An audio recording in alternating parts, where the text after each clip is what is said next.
threw your system for a loop. It's sort of like you then have to start over. Okay, well, go back in, test and assess and address what's going on at that point. I guess my point is that it's non-linear, it's dynamic, it will ebb and flow, and you just need to be on top of becoming just an acute observer and listener to your own body. Cue music. Places, everybody, places. We're starting in 3, 2. Welcome to the Autoimmune Hour, where we look at the rise of autoimmune disorders. I've brought together top experts that range from doctors, specialists, nutritionists, researchers, and even those recovering from autoimmune to bring you the latest, most up-to-date information about autoimmunity and how to live your life uninterrupted. Thank you for joining us here on the Autoimmune Hour with Sharon Sayler. Always seek sound legal, medical, and or professional advice regarding any problems, conditions, and any of the recommendations you see, hear, or read here on the Autoimmune Hour, Understanding Autoimmune, and Life Interrupted Radio. Join the Autoimmune Hour's Courage Club. Sign up now at understandingautoimmune.com. Now, back to your host, Sharon Sayler. Welcome, everyone, to the Autoimmune Hour. I'm Sharon Sayler from SharonSayler.com, and as always, it's just such an honor and a pleasure to be with you here on another brand new episode. We have a return guest. You guys are always asking for Dr. Nasha Winters to come back, and she's been so busy writing her latest bestseller. It came out last month and is doing awesome. We're going to talk about that, but I want to read her bio for those of you that aren't familiar with Dr. Nasha Winters. She is a global healthcare authority and best-selling author in integrative cancer care and research. She consults with physicians around the world, and she's here today from her lovely location down in Mexico. So I'm so happy she's been here with us. She's educated hundreds of professionals in the clinical use of mistletoe. Now we're going to talk to her about that because her latest book, I want to read the title because I don't want to get it wrong. Mistletoe and the Emerging Future of Integrative Oncology. And her first book that I interviewed her on was The Metabolic Approach to Cancer. So here's a copy of that for you guys on the YouTube to see the copy of that. That's this book. Dr. Nasha, so happy to see you. Thank you for being on the show again. It's so fun. I tell you, you and I start talking, we were supposed to go on recording about 54 minutes ago. We just spent 54 minutes just gabbing, catching up. We probably should record that sometime.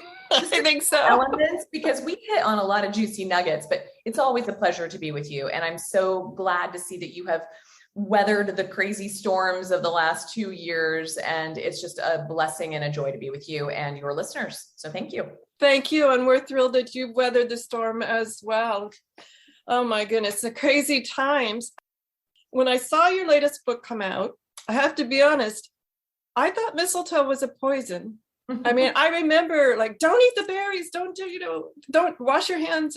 So I never actually celebrated it with the holidays because I'm like, wow, that's too scary for me. Totally. Yeah. Well, it's funny. I love that you ask that question or have that sense because it's true.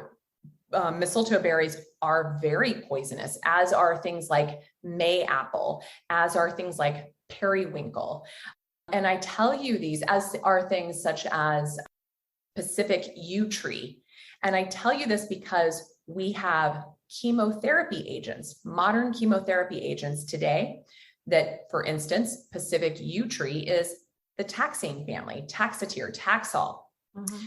The mayapple family, the crabtree, that gets us into some of the things like some of the irinotecan families and whatnot, get into all these other plant medicines. These were toxic plants that have been taken, they've been synthetically reorganized and put into chemotherapeutics. Mistletoe itself is a toxic plant. If you went out and ingested the berries, it could be harmful to you. And so what's interesting about this plant is we have co-evolved with all these plants since the beginning of time on this plant. So I think there's wisdom to these plants that we often underestimate or sort of ignore, despite the fact that anywhere from 50 to 70%, depending who you ask, of our pharmacopoeia, meaning our modern pharmacy today, comes from the wisdom of these plants that we've co-evolved with, mistletoe being no different. In the literature, we show that we've been using mistletoe for thousands and thousands of years. Even Hippocrates speaks to using this as a therapy for spleen disorders, as a therapy for seizure disorders, for neuralgias, all the way back then when it was turned into a tincture or a poultice. They used it for poultice for arthralgias for many, many years. So pretty interesting there. It had been used even at the time, it goes into mythology. So you go back to like the Druids' time, and they talked about taking a sprig of mistletoe to interact with your beloved who's gone to the other side. They talked about its ability to, sort of remove the veil between living and dying. The time that it blooms, it's out of sync with nature, and that the leaves sprout very slowly in the summer months, but it fruits in the winter, which doesn't happen with any other plants. And so it has these really interesting characteristics that just over 100 years ago, a very interesting philosopher, many people know this man's work, Rudolf Steiner. This man was known, if you know anything about permaculture, if you've ever heard of the Waldorf education, if you've ever heard about sort of sacred geometry and architecture, and if you've ever heard about anthroposophical medicine, those are all things that Rudolf Steiner and his teachings have brought forth to the world today.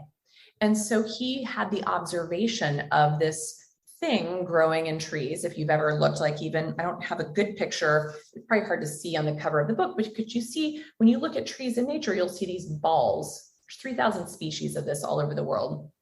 It reminds me of whenever I've seen it in trees, like a Spanish moss or a lichen or something else that's kind of growing with the tree. Exactly. It's known as a semi-parasitic plant. So it is definitely in a symbiotic relationship with that tree, unless there becomes an imbalance in that relationship over time, where either the tree pushes that parasite out or the parasite takes over. So much like how we are in the world today, right? We have to tend to the balance within ourselves to create the symbiotic nature and relationships with all that we're being exposed to on a day-to-day basis.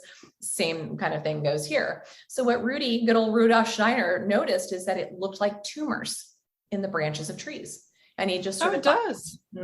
Right? And he thought, that's interesting. Just in the world of the doctrine of signatures, which is part of every foundational vitalistic medical system, from Ayurvedic to Chinese to naturopathic to homeopathic, when we look at something like, oh, look, a walnut, it kind of looks like a brain. I wonder if it's helpful for the brain. Well, fast forward several thousand years and some research dollars later, and we say, in fact, the oils of this seed this nut are very, very helpful for the brain. Just like we look at ginseng from Chinese medicine and we're like, wow, this seems very good for like virility. Why? Because, well, it frankly looks like male genitalia. And so there's those pieces. And so the same type of thing with mistletoe growing in a tree, or like, kind of looks like a tumor. Wonder if it'd be good for that, especially given that it grows so out of sync with this environment. That is so what cancer is. And so mistletoe has what it's probably best known for, even though it has this toxic component, the way it is extracted today in modern times, and has been for now over 100 years. It just hit its 100th birthday in 2021. They take extracts of the leaf from the summer and extracts of the berry in the winter. They pulverize it.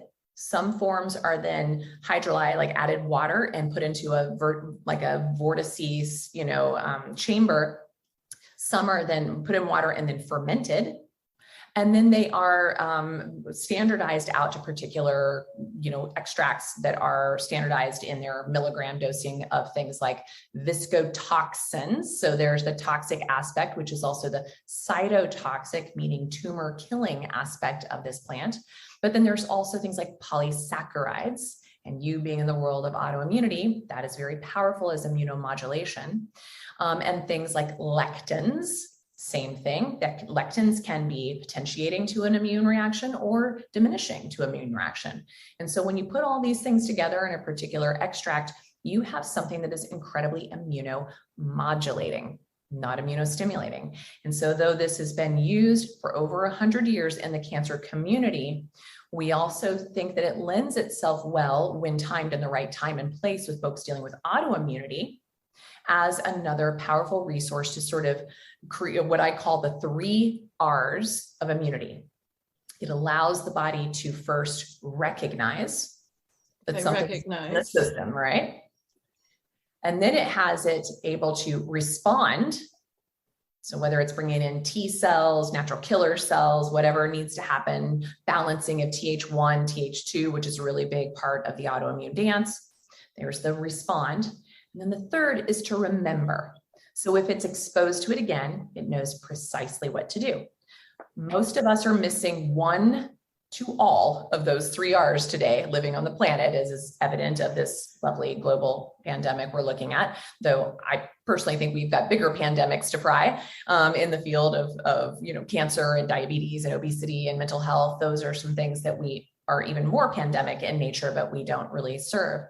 But I love how mistletoe can support all those 3 R's in a very profound way.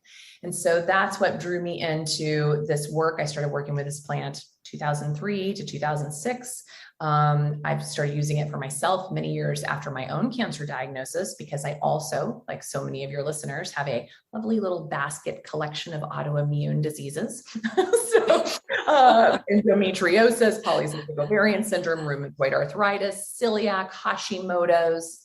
I'm sure I'm forgetting one in there, but at least those 5 are in my basket. And so I have an ongoing relationship with keeping my immune system balanced. And so I wasn't actually bringing mistletoe on for myself, despite using it in patients with cancer for many years to treat my cancer. I was bringing it on to see if it could help me modulate my immune system a little bit better in about 2012. So now I actually apply a box of injections every year just for my tune-up. So there you have it. And so I've been lecturing on mistletoe for many years. I've been applying it to my patient population almost exclusively since 2006. I've been a global expert in it and teaching and consulting on research trials around the world, and been going in with fellow colleagues to co-facilitate and teach physicians how to use this in therapy. And these same physicians and I had the absolute divine privilege of writing this book that we just had come out in November 2021. And we're very proud of it. It's been a bestseller for the book publisher who took it on. They can't keep it on the shelves at Barnes & Noble or Amazon or Steiner Books. They have to keep going. So we're very pleased, because though it's mistletoe forward, it's also a commentary about our current medical system, a commentary about where medicine needs to go, a commentary about functional, preventative medicine, as well as integrative oncology and all the things in between. So it's a beautiful book with beautiful writers, seven of us in total from all over the world, from a couple of naturopaths to a couple of MDs to conventional oncologists to anthroposophical MDs. We're a lovely hodgepodge, and it flows. And we've been given great feedback that it reads just beautifully. So I'm proud of it. I feel like we just delivered a beautiful baby into the world, and we want to just show it off. And so what I should say here is, this isn't a promotion to go and sell a book. This book is a nonprofit book. Really? So okay. Tell me more. All these proceeds go to further enhance mistletoe research to make it more available in the United States. Mistletoe is very much part of the registry for pharmaceuticals all over the world. But the United States, we're a little bit back-asswards. And and so we just finished a phase 1 clinical trial at Hopkins. Another one's getting ready to go on this for mistletoe use with IV for solid tumors.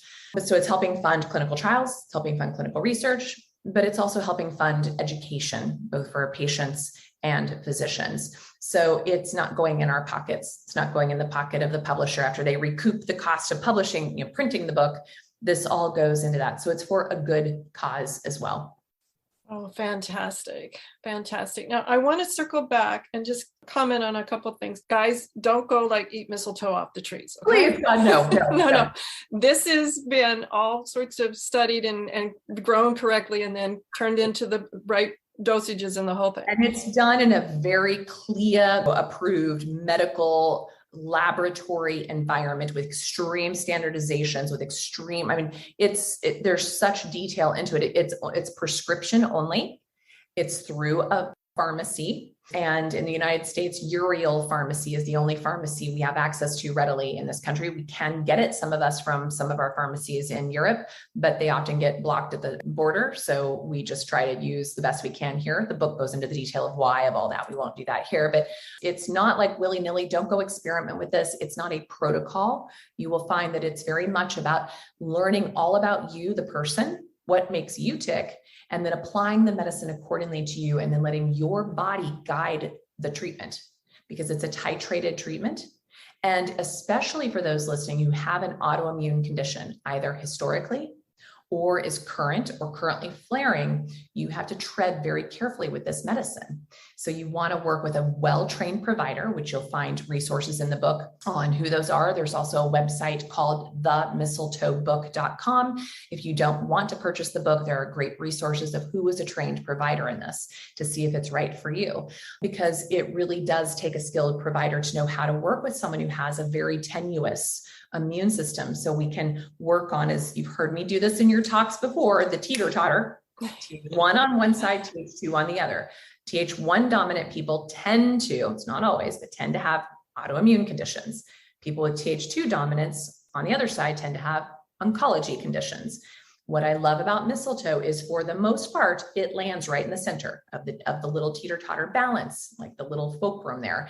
And it is modulating, but it does have a tendency to be slightly more Th2 dominating than Th1, or excuse me, Th1 dominating than Th2. So if you do have a tendency towards autoimmunity, you just have to approach it in a very unique way, which is easy.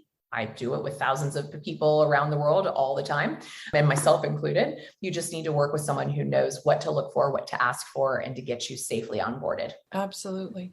Oh my goodness. Now, I wanted to talk to you a little bit about, I'm going to go off track here for just a minute, like we always do. I want to talk to you a little bit about balancing, because I remember when a couple of years ago, I was told, anointed or whatever, oh, Sharon, you're in remission.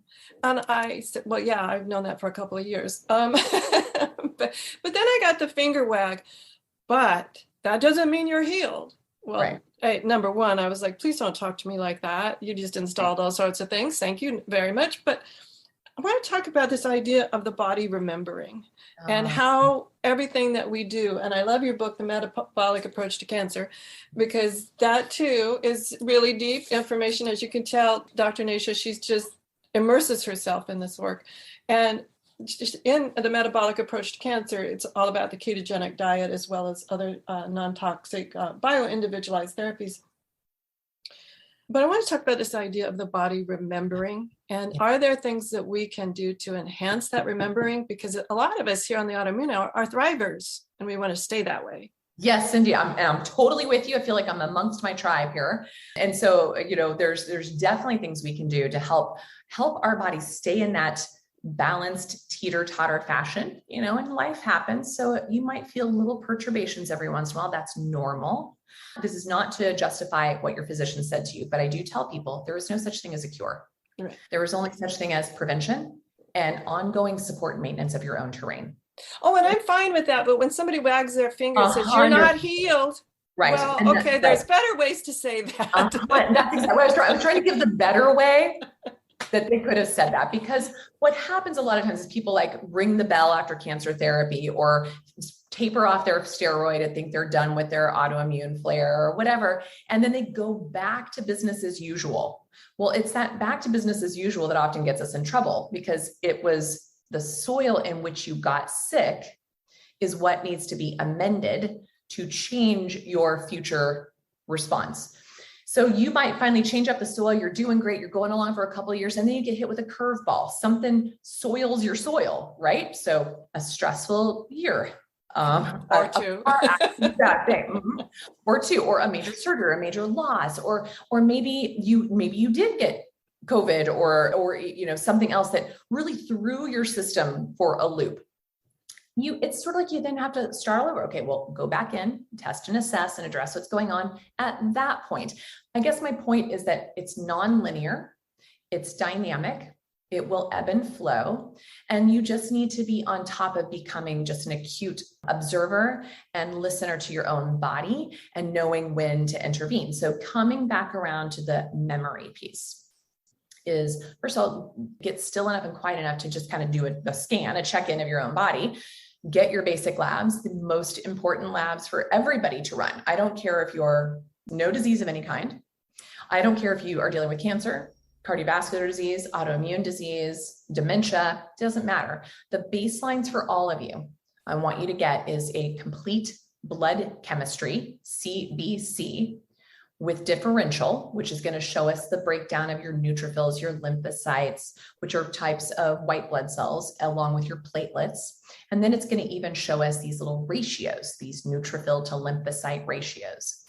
So that little guy, that's going to tell us, like, if your white blood cells are classic chronically low, that's a clue that you're either under high chronic stress, that you're dealing with a heavy metal burden, or a co-infection process. So maybe some type of crazy virus or bacteria or something that's just been on freeloading off you for some time, right? Or if you're somebody who's undergoing certain medical therapies, there are certain medications and treatments like radiation and certain chemos will definitely deplete the white blood cells for a period of time. But if they've not recovered after that completion, the completion of those treatments, you want to explore further as to the why.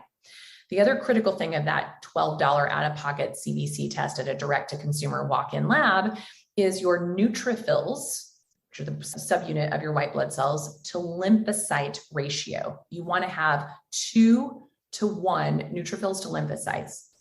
When you start to get higher, 2.5, 3, 4 to 1, that's a big problem in your immune system. That actually shows that your immune system is not functioning. And when it goes the opposite direction, when you start to encroach on a 1-to-1 ratio and then more lymphocytes to neutrophils, that's a condition known as Myelodysplastic Syndrome, or a switched neutrophil to lymphocyte ratio. And that starts to allude to some things like possible leukemias, dyscrasias, lymphomas, which can show up also when the immune system is terribly compromised, or certain extreme toxicities from chemo or from glyphosate or things have come on board. So that simple little test tells us a lot about the function of your immune system and gives me kind of an idea of the clue of how your teeter-totter is functioning. Monocytes, if those are elevated, that can be a clue to a viral inhabitant. That's one. Eosinophils can show us that you're probably being ingesting or inhaling an allergen in your environment that's keeping your immune system on hyper alert. Basophils should be 0. If basophils are showing up, there's definitely something that your immune system is reacting to. And so when I see all 3, monocytes, eosinophils, and basophils elevated, then I know we got to do some deeper testing, because you likely have a little critter on board that needs to be dealt with. Okay. And it's a cheap way. Like, people are like, well, I should get a parasite test. I'm like, yeah, for $12, that's what you can do. Those are pretty much your telltale signs of a parasite or some other co-infective process. I did a deep dive on how to analyze your CBC with an interview with my colleague and co-author, Jess Higgins Kelly, at her Oncology Nutrition Institute, ONI. If you go to oncologynutritioninstitute.com and you're curious about a deeper dive into that CBC discussion, it's a 90-minute interview we did on how to analyze your own CBC and how to glean volumes of data about your own body from that simple test. So I'd want you to get that test. I want you to get a CMP, which stands for Complete Metabolic Panel. That's going to show me your organ function and your electrolyte function and your level of general nourishment. So with that, it's also going to show me your glucose. So it's going to start giving me clues to what's going on with your metabolic health. It's going to give me clues to how your liver is processing things, because sometimes the first signs of fatty liver, meaning you stop processing things, is your ALT and AST and alk phos will start to rise. If your electrolytes are off, your sodium and your potassium are low, basically we're just electrical beings. And so if those are low, you're got electrical shorting happening, right? So things like that. You can also tell hydration status and kidney function. So creatinine and the B and C ratio can show you hydration status. And then the other test I like to run is a C-reactive protein. That is very important today, because inflammation and an elevated CRP has been shown to be part of the all-cause mortality of COVID, people dealing with COVID and hospitalizations.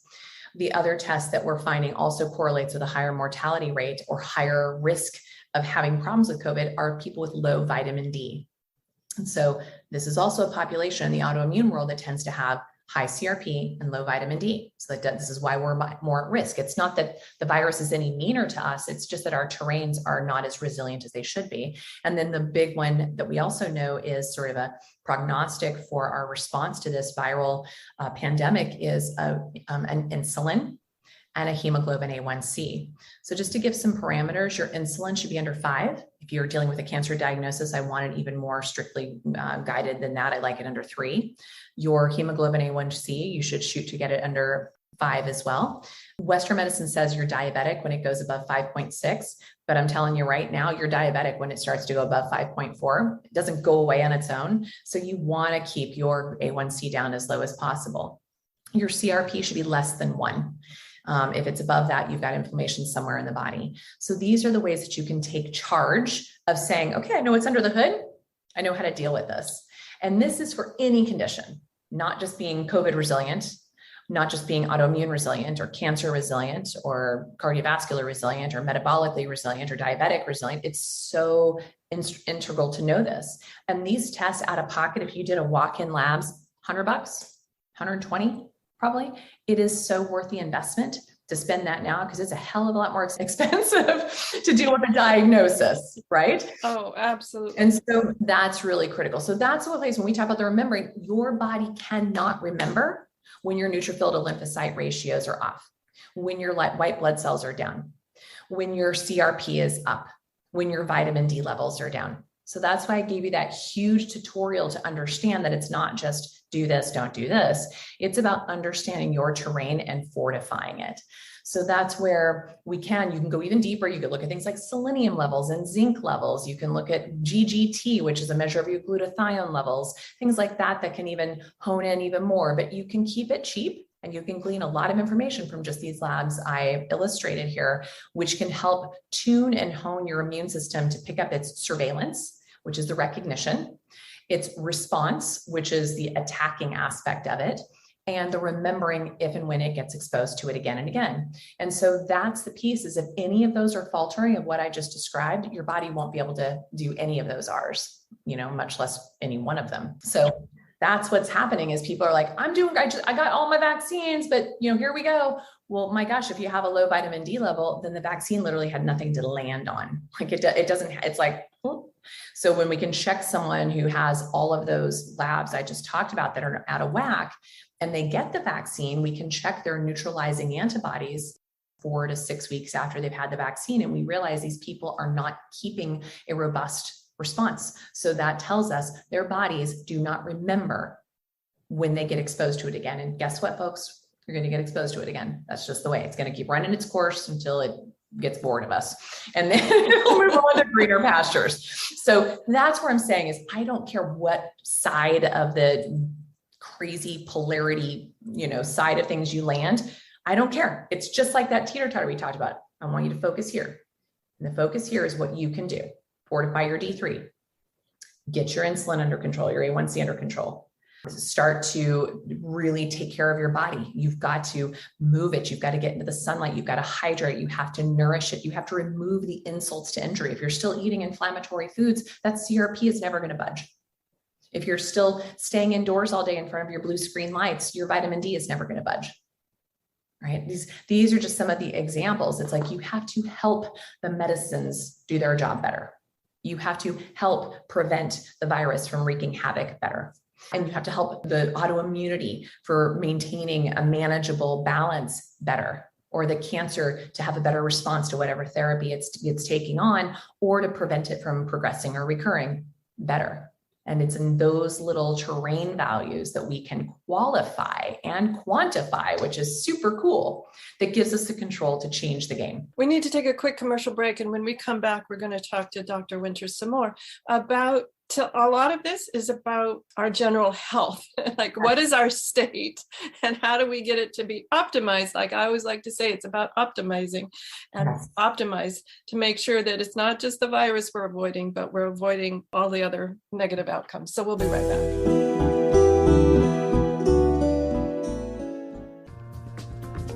Life Interrupted Radio will return after these messages from our sponsors. It's great sponsors like these that keep this show coming to you every week. Be sure and stop by lifeinterruptedradio.com to learn more. Your conscious lifestyle on steroids. OMTimes Radio. IOM FM. Hello, I'm Lisa Berry. Join me every Monday at 1 p.m. Eastern Time for Light on Living. A chance to see new, hear different, and feel more as I shine the spotlight on all the ways to lighten the load of life's challenges. Light on Living is your link to that new way you're looking for, that new understanding that will enhance your life, and that positive connection that will support your growth. So join me and you'll gain insight and start to see things in a new way that motivates you. OMTimes Magazine is one of the leading online content providers of positivity, wellness, and personal empowerment. A philanthropic organization, their net proceeds are funneled to support worldwide charity initiatives via Humanity Healing International. Through their commitment to creating community and providing conscious content, they aspire to uplift humanity on a global scale. OMTimes, co-creating a more conscious lifestyle. Listen and imagine.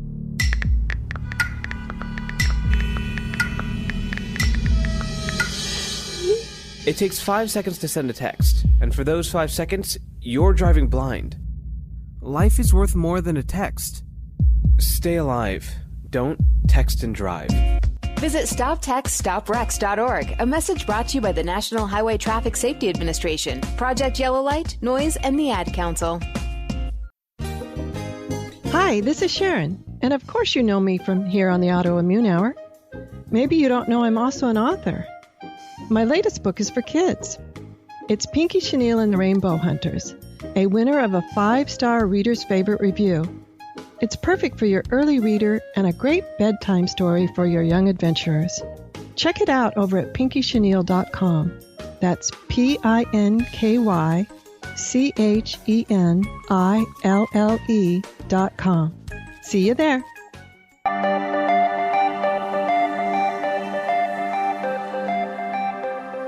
Welcome back, everyone, to the Autoimmune Hour. I'm here with Dr. Nasha Winters. And she's such a good friend to myself and the show. And she has a brand new book out along with some co-authors, Mistletoe and the Emerging Future of Integrative Oncology. So the co-author of The Metabolic Approach to Cancer. Here's the cover of it if you're watching it on video. And I wanted to circle around about Mistletoe for just another minute here and list a few of the things. I know we said it, but sometimes I'm just a little confused on what would be some of the more common reasons someone should search out a mistletoe medical expert. Sure. It's been known as a cancer therapy. So keeping that in mind, if you're someone who is dealing both with autoimmunity and cancer diagnosis, this may be something you need to consider for both fortification of your system while going through treatment, because it's very powerful to prevent all of the pancytopenias. So that means the low white blood cells, red blood cells, platelets that can often accompany standard of care treatment. So it's not contraindicated. In fact, it's mostly used. I mean, it's known to work well with others. So it likes to play in the sandbox with chemotherapy and radiation and targeted therapies and hormone blockade therapies, et cetera. So there's zero contraindication with this. You work with your physician on that.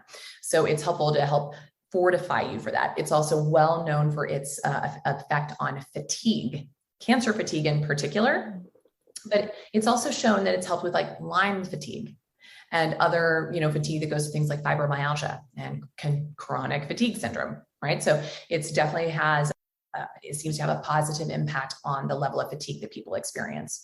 It's also shown very positive qualities on the quality of life as far as the psychology. There's evidence that it may raise our endorphins and impact our endocannabinoid system. So there's some interesting things there about just this release of endorphins and upregulation of our Ananda receptors, which are bliss receptors, which are part of the endocannabinoid, our endogenous endocannabinoid system. So it definitely is the feel. People always tell me, it's like, wow, could I feel better? Like it shifts the perspective. And then it also has a huge role in its pain management. You recall that I talked about its use in arthralgias and migraines and other things. In fact, the Uriel pharmacy box says this is for oral use only for the treatment of migraines. That's what it's been registered for in the United States. We're using it as an off-label here, despite it's been used for 100 years in the rest of the dang world as an injectable, which is how it's used and the only way it's used for it to be effective, because those lectins and those polysaccharides and those viscotoxins are very, very vulnerable to getting into the air. So they're very volatile in the air. They're very volatile once they touch our mouth. They're very volatile in our gut, meaning by the time it even gets to your stomach, all the contents are probably digested.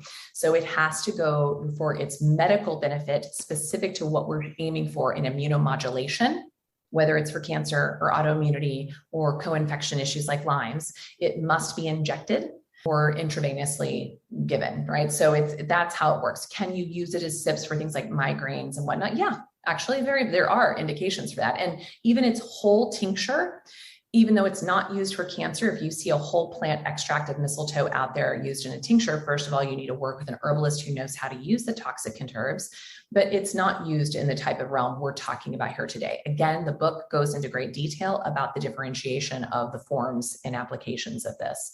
But ultimately, if you're dealing with also just this like a constantly suppressed immune system or a constantly aggressive immune system, or one that vacillates wildly between the two, this can help that center of the teeter-totter regulate.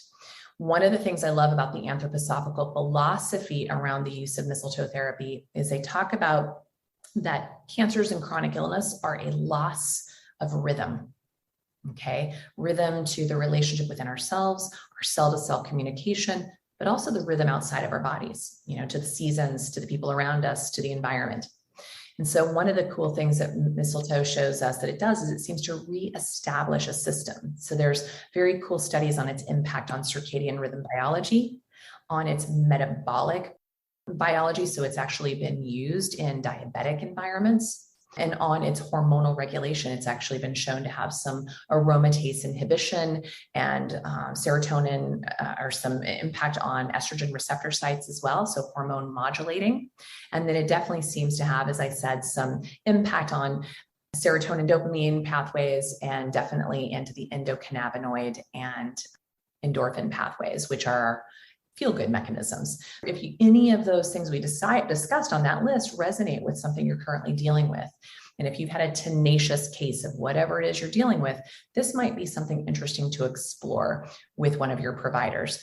A lot of my colleagues and I will find that if you've been someone who's been on in this group, probably a lot of you, things like low-dose naltrexone. If you've been on that for a while and it's kind of lost its pizzazz, we find that mistletoe often potentiates it. Same being true if we've had a patient who's been on mistletoe for a while and maybe their tumor burden is starting to pick up momentum again, we'll often introduce LDN to potentiate that. They are BFFs. They completely do a lot of similar things. They have a lot of similar mechanism of action. And even low-dose naltrexone has some anti-cancer properties, some cytotoxic properties, but mistletoe is definitely more cancer forward, where LDN is more autoimmune forward, but oftentimes we put them together, whichever direction we're trying to push, it tends to push it a little bit better together. I liked it. You had a phrase there, loss of rhythm. Yeah. And I love this idea how years ago I talked to Dr. Perlmutter about this description I've loved, and I'd love your insights into it. He said, look, Sharon, we're just one big chemical stew. And it just depends on what you're putting in to the stew that changes how the outcome of the flavor of the stew is going to be. And that's what it sounds like here, is this understanding the rhythm of our bodies and the rhythm of our well-being and what we can do to optimize it. It sounds like mistletoe could be an option for some people to change that, as well as LDN, which we've talked about on the show before, as well as you and I have talked in great detail just about, I won't say just, that's probably not fair, about diet in general and how so many of the foods that we're eating now are not the foods our grandparents ate. So we have just about 15 minutes left. Can we do a left-hand turn here and just talk about, as if our bodies were not under stress prior to pandemic, et cetera, the past 2 years. I think understanding eating our nutrients is more important now than ever. Huge, because this is when If you go on my website, drnasha.com, check back into my archives of March 2020, when all poo was really hitting the fan, and read my blog, because I've not deviated from my belief system or my approach one iota. It has literally not changed. And in fact, I was looking, my blog was like all filled of hope and unicorns and butterflies, that here's our opportunity, and COVID's a messenger and it's going to help us get our poo in a pile and clean up our mess of our diet and our lifestyle and our environment. Hello. And then the news started showing like everyone going crazy for, toilet paper and frozen pizzas. And everyone talks about the COVID-15 or the COVID-40 or whatever it is they put on. And everyone like locking themselves down inside in front of Zoom meetings and binging Netflix and stopping to move their body. I mean, we're actually sicker now than we were pre-COVID, which is so freaky to me. Because I would have thought this would have been a wake the F up call. And apparently it was, no, just shut your eyes and go to bed and we'll let you know when it's over. And so, which it's not. I tell you, I'm just like, I look around, I'm like, am I the only one noticing this? Is this crazy? I'm on board with that. I'm looking around and like, has been an ideal time to accentuate my health. I finally have moments in my day to stop and say, okay, is this the life I wanted to be living? Yes. Well, this is part of why my husband and I finally we used to be snowbirds in the winter the last almost 10 years. And we've decided this is our permanent place down in Mexico. We've made our diet even cleaner. We've gotten more committed to we fast 3 days a month in a water fast, and twice a year in a 5-day. We just came out of our first of the year 5-day water fast, and we are eating in a restricted time eating window a couple times a week. And we're really knowing our farmers and ranchers and knowing where our food is sourced from, and take great lengths to make sure everything we put into our body is medicine. And this morning before this meeting, I had a meeting with a group of investors that are interested in funding our database. And this is the quote they said, and you literally said it almost the same way as what your conversation with Dr. Perlmutter was, several years ago, which was the outcome, okay, is only as good as the input. Exactly. And they were talking specifically about a data platform, like put the information in, the more good information you put in, the more stuff we can learn and know. But isn't that true for everything right now? Oh yeah, garbage in, garbage out, regardless of whether it's the human body or your database. Exactly. So let's just get very basic. And so quick little chronology of where we've gone wrong. Up until 1850, we were all considered what we would call today low carb. And that was just then called normal carb. But in 1850, the Industrial Food Revolution kicked in, and that's also when we started to mill sugar and flour and process it and start to put it out there into anything and everything. That picked up momentum up until World War I, where we actually were like, woo, everyone's eating tons and tons of bread and pasta. World War I, we had to ration it. You can look at the data.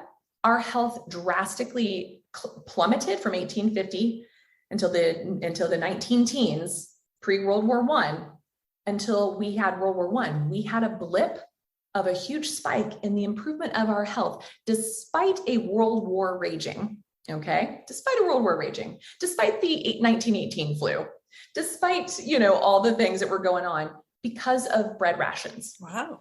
And sugar rations. Take a look at that in the medical history. Quite fascinating. Then it kind of picked up momentum again.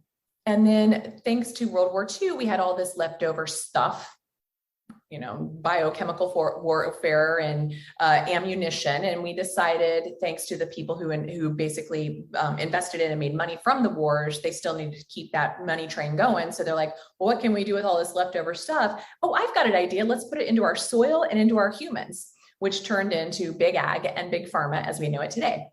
Again, I'm totally giving you the Cliff's Notes version, but this is well documented in your medical history. Then that exploded things. We started really going to town on creating, TV dinners, right? Like, let's help those women who had to get out of the house to help all the men who went off to war. Let's help them feed their kids with TV dinners. Like, that's one of the things. Well, then women didn't want to go back into the house after World War II. So we kept on the trend of we no longer were cooking. We got away from our victory gardens, which we were having. And we got away from all those things. And we're like, convenience. Convenience was the name of the game. Moving into the 50s, the Tupperware parties, all the weird Jell-O salad, Betty Crocker cookbook stuff, and all the pre-made meals and TV dinners, that became everything. In the 1960s, we started to introduce in laboratory environments GMOs and glyphosate.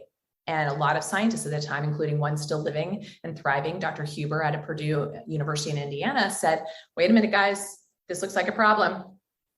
By the 1980s, it was insidiously seeping into our entire food and water culture and animal husbandry all over the world. Today, you can't even find a single organic crop without residues of GMO and glyphosate because of it's in the rainwater, it's in the groundwater, it's in the soil, it's in the air. And so things that sequester it the most are grains and legumes. And that's what our USDA subsidized food monetary desires, not your health desires, keep us believing that we need to be having multiple servings of that a day. That is not for our health and well-being. And the more servings you have of those a day, the more you're exposed to those endocrine disrupting chemicals.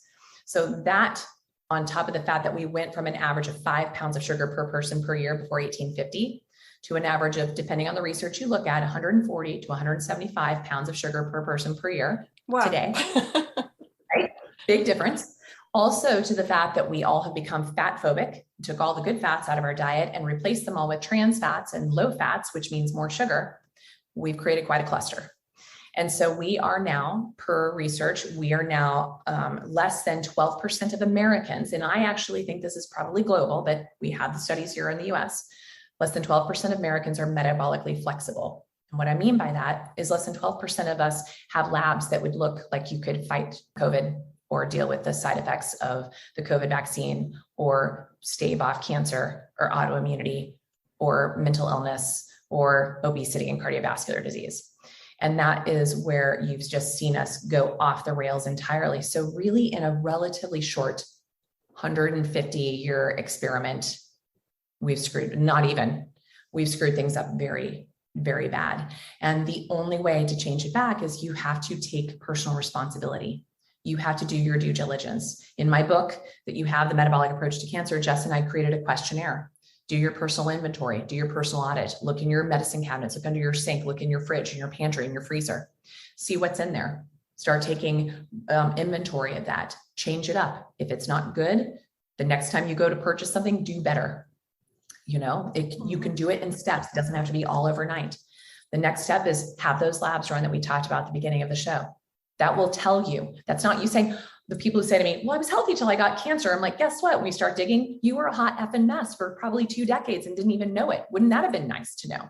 So I'm trying to help you guys not ever have to see me or one of my colleagues ever in this arena. So do your homework, do your due diligence. It's worth springing for $100, $150 out of pocket to go run these yourself if you can't get your doctors to run them, right? And then number 3, find someone who can help you do something with it if you're not self-educated, self-motivated, and self-resourced enough to do it on your own. There's plenty out there to help you do it on your own, but sometimes folks are just overwhelmed and need a coach. So we are training, at this point, we have 100 people that are getting ready to graduate from our patient advocacy program. Though focused in oncology, they're really focused on the terrain. It doesn't matter what your condition is, your diagnosis. They can help you analyze your audit, your data, and help you do something about it. We have 200 more starting in our program in March of 2022. Our plan is to basically have a global net of these one-on-one resources all over the world. And we have 80 physicians who've now gone through this program with another 40 queued up to start in February 2022 all over the world. The plan is to change healthcare. We know we can't change healthcare as it is, so we're building a new healthcare system. And in that, we're also building a healthcare hospital and on 300 acres of regenerative soil and gardening and ranching to show people what it takes to live healthy on a very unhealthy planet. And that is our nonprofit that you'll get some links on that we talk about in the new Mistletoe book, and that Sharon will share the link on. Metabolic Terrain Institute of Health, which is mtiofhealth.org, which is a nonprofit organization where we're putting our education programs and our patient support and our patient advocacy, as well as physician training programs. This is the only way we're going to change this narrative, because clearly I waited excitedly in spring of 2020 thinking someone's going to finally do something about it from the top down. They haven't done a damn thing. They've made it far worse. So I'm just pushing up my sleeves and getting out there with a building and growing empowered network. And we're going to clean up the mess and we're going to change things from the ground up. Bravo. Bravo, sister. Dr. Nasha and I are sisters with a different mother. Seriously. Yeah, exactly. Oh my gosh. So, wow. Congratulations on the book. We're down to the last 5 minutes. I want to give you any final thoughts that you want to share about, I'll just say the current issue going on right now is this, I don't even know how you pronounce it, Omicron, whatever it is. Yeah. So any final thoughts, just like on keeping ourselves healthy as far as our diet? Like you were talking at levels about vitamin D and things. Are there any simple things we can do? Yeah. Well, I would start making sure you're fasting 13 hours a day. So meaning you finish dinner, you don't eat again outside of water or herbal tea through the evening, maybe some black coffee or tea when you get up with nothing in it for 13 hours. So say finish at 6 and don't eat again until 7. That is one way to increase something called autophagy, which helps your body take out the garbage. If you feel like it, if you want to push yourself a little bit, do 16 hours of that twice a week. That will be the next level. That will take out even more garbage. That's going to start to create that metabolic flexibility that I talked to you about that most of us have lost. And then what you're going to start to do is you're going to start taking out any refined sugar from your diet just from the get-go. And then I challenge you to start to let go of the breads, the crackers, the pastas. Start there. Then maybe start to let go of some of your, your addictions to your beans and legumes. And then maybe start to cut away your addiction of really starchy things like potatoes, right? And just ease it down a little bit while increasing good quality fat. When in doubt, olive oil is the best way to go, and start to really up your olive oil intake. Those are things that are going to fortify the metabolic health, which will fortify and lower your inflammation and increase your vitamin D levels. Things like butter, good quality grass-fed and finished butter is high in vitamin D. 20 minutes of unprotected sunshine every day is very important, even in the winter months. Even if it's you sitting in front of a glass pane window where the sun is even filtering through the clouds on you, it's going to help you expose as much of your skin to that as possible. Naked if your neighbors don't mind.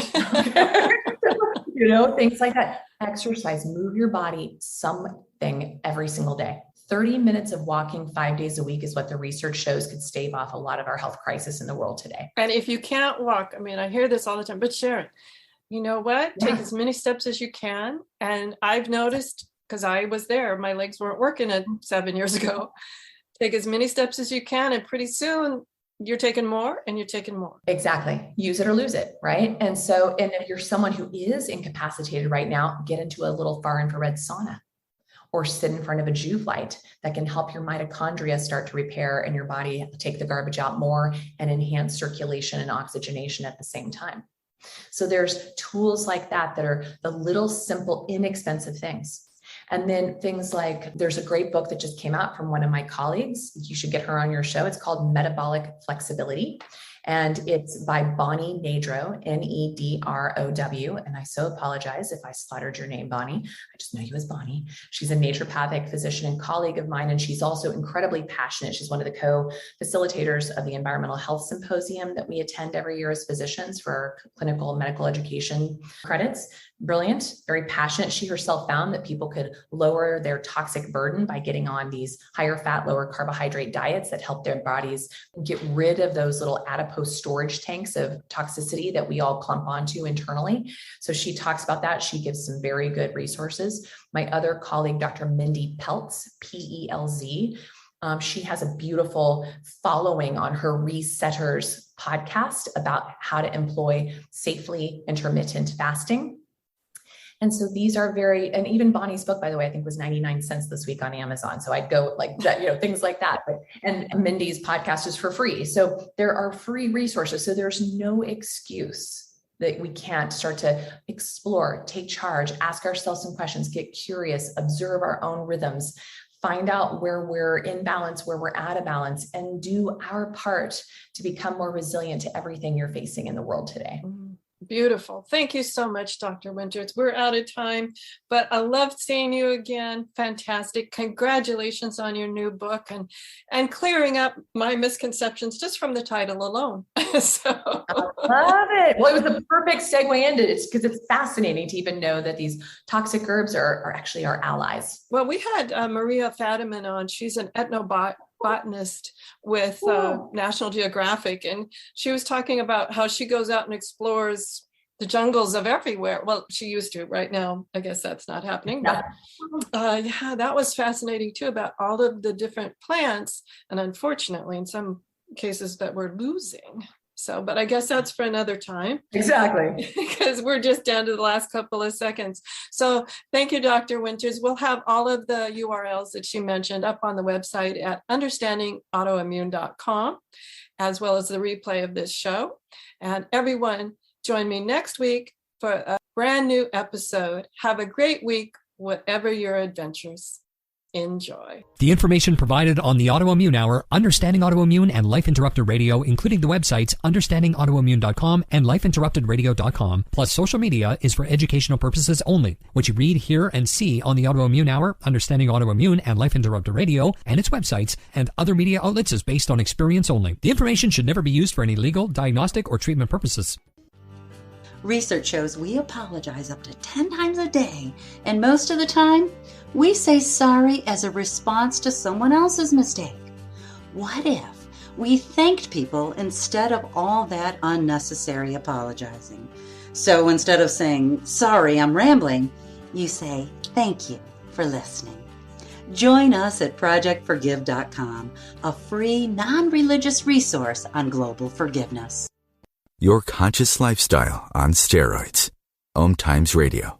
IOM FM. Change and growth are part of natural life, and also part of your spiritual life. Everyone needs support and guidance, especially during life passages. Upgrade yourself with the OMTimes Experts program.